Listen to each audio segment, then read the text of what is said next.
ఇప్పుడు మనం ఖచ్చితంగా నేను 10 మందికి ఉద్యోగాలు ఇస్తున్నాను కదా, నేను దాదాపు 5-6 ఉద్యోగం ఇస్తున్నాను కదా. మరి నేను కావాలంటే 25 మందికి ఉద్యోగం ఇస్తా, నాకు ఈ 99 పైసలకి. నువ్వు 10 ఎకరాలు ఇచ్చావు అనుకో నాకు, నేను ఆ 10 ఎకరాలు డెవలప్మెంట్కి ఇచ్చుకుంటా. నేను అందులో ఒక ఆఫీస్ పెట్టుకుంటా, ఒక స్టూడియో పెట్టుకుంటా. 1 ఎకరం చాలు నాకు, ఎకరం కూడా అక్కడ 1/2 ఎకరం చాలు నాకు, లేదా ఒక 500 గజాలు చాలు నాకు. మిగతా అదంతా చక్కగా అపార్ట్మెంట్లు వెళ్ళాలి కడతా, కట్టించి అద్దెకిద్దాం లేదా అమ్ముదాం, డబ్బులు బాగా వస్తాయిగా నాకు. ఈ ప్రక్రియలో నేను కనీసం 50-100 మందికి ఉద్యోగాలు ఇస్తా కదా. నేనైతే నిజాయితీగా ఇవ్వగలను. వాడు ఇస్తాడా ఇప్పుడు? గ్యారంటీ ఉందా? వాడి పేరేంటి, నిమ్మగడ్డ ప్రసాద్, వ్యాన్ పిక్.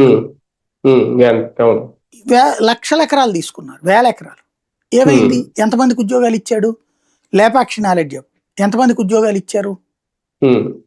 ఇవన్నీ ఎట్లా ఉంటున్నాయి అంటే వేగ్గా నడుస్తున్నాయి.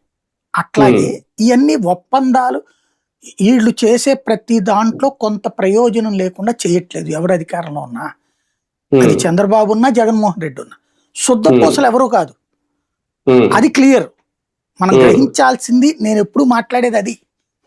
అవినీతి అనే పదం వాళ్ళ డిబేట్ వచ్చేటప్పుడు నువ్వు చేయకుండా అవతలోడు చేసేదాన్ని మాట్లాడాలి, నువ్వు చేస్తూ అవతలని మాట్లాడేటప్పుడు ఎథిక్స్ ఎట్లా ఉంటాయి అందులో? జవాబుదారీ తన ముందా పోనీ